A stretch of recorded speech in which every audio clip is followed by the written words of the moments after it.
1776년 영조가 승하하고 뒤주에서 끔찍하게 죽어간 사도세자의 아들 이산이 마침내 조선의 22대 왕 정조로 즉위했습니다. 사도세자를 죽음으로 몰아넣었던 노론 대신들은 살아남은 아들이 왕이 되자 엄청난 공포에 사로잡혀 벌벌 떨었죠. 화려한 어좌에 앉은 젊은 왕의 눈빛은 그 어떤 무기보다 날카롭고 서늘하게 대신들의 숨통을 조이고 있었습니다.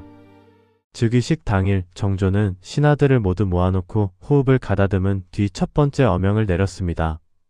아, 과인은 사도세자의 아들이다. 라는 이 짧고 강렬한 한마디는 14년 동안 억눌렸던 침묵을 깨고 궁궐 전체를 찢어놓았죠. 아버지를 죽인 원수들을 향해 이제 본격적인 피해 폭수가 시작될 것임을 천명한 소름 돋는 선전포고였습니다.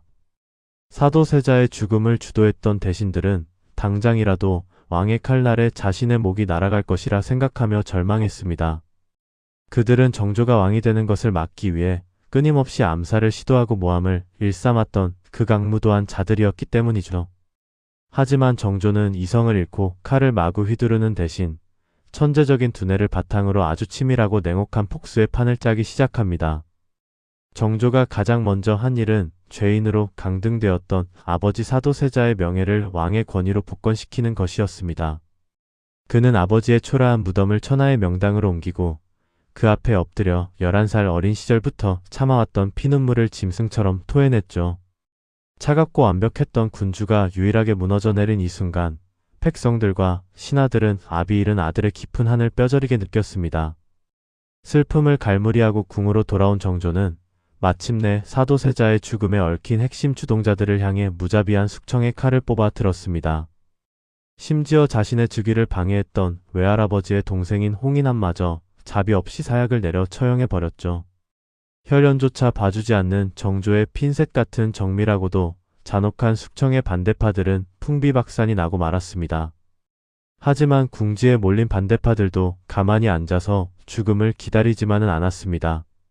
즉위 1년 차인 1777년 정조의 침전 지붕 위로 시퍼런 칼을 품은 암살자들이 은밀하게 침투하는 전대미문의 사건이 벌어졌죠. 밤늦게까지 책을 읽던 정조는 지붕의 기왓장이 부서지는 소리를 듣고 암살자의 존재를 단번에 눈치챘습니다. 정조는 당황하지 않고 호위 무사들을 불러 자객들을 생포하라는 대담하고 침착한 어명을 내렸습니다. 배후를 철저히 조사한 결과 왕실의 큰어른인 정순 왕후의 친정 동생들이 주도한 거대한 역모 사건임이 만천하에 드러났죠. 분노한 정조는 암살에 가담한 자들을 모두 능지처 참하고 그 머리를 길거리에 내걸며 군주의 무서운 진면목을 보여주었습니다. 기존의 궁궐 호위병들조차 믿을 수 없게 된 정조는 오직 왕에게만 충성하는 최정예 친위부대 장용령을 창설했습니다. 무예가 뛰어난 인재들을 신분 고하를 막론하고 직접 선발하여 그 어떤 암살자도 접근할 수 없는 무적의 방패를 만든 것입니다. 왕의 곁을 호위하는 장용령의 압도적인 무력 앞에서 반대파들은 더 이상 힘으로 정조를 끌어내릴 수 없음을 깨달았습니다. 무력을 장악한 정조는 반대파의 온상인 한양을 벗어나 아버지의 묘가 있는 수원의 최첨단 신도시 화성을 건설하기 시작했습니다. 실학자 정약용의 거중기를 활용해 거대한 성벽을 쌓아 올리며 이곳을 자신의 강력한 왕권을 상징하는 군사적 요충지로 만들었죠. 수원 화성은 구시대의 정치를 허물고 새로운 조선을 열겠다는 정조의 웅장한 꿈이 담긴 거대한 예술작품이었습니다. 정조는 반대파 대신들을 학문으로 짓누르기 위해 왕립 도서관이자 연구소인 규장각을 설치했습니다. 그는 서울 출신이나 몰락한 양반이라도 실력만 있다면 파격적으로 발탁하여 자신의 최측근 인재로 키워냈죠. 조선 최고의 천재였던 왕이 젊고 똑똑한 신하들과 밤새 토론하며 압박해 오자 늙고 부패한 신하들은 숨조차 제대로 쉴 수 없었습니다. 정조는 겉으로는 신하들을 불같이 호통치며 꾸짖었지만 뒤로는 그들에게 비밀 편지어찰을 수없이 보내며 마음을 조종했습니다. 공식 석상에서는 대립하던 신하도 밤에는 정조가 보낸 비밀 편지를 박고각본대로 움직이는 체스말이 되었죠. 정치판 전체를 가지고 노는 정조의 소름 돋는 심리전의 반대파들은 철저하게 농락당했습니다.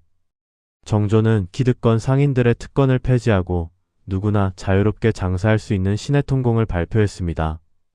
밤에는 평복을 입고 몰래 궁궐을 빠져나가 백성들의 목소리를 귀담아 듣는 진정한 애민 군주이기도 했죠.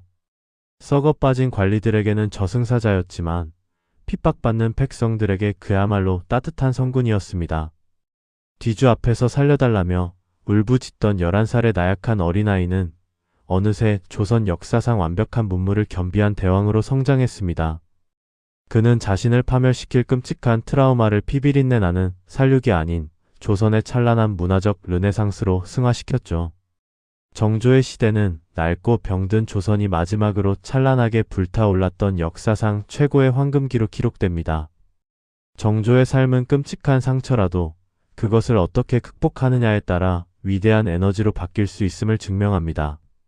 원수를 향해 그저 칼을 휘두르는 하수들의 폭수가 아니라 자신이 압도적으로 훌륭한 리더가 되어 적들을 발밑에 무릎 꿇린 진정한 폭수였죠.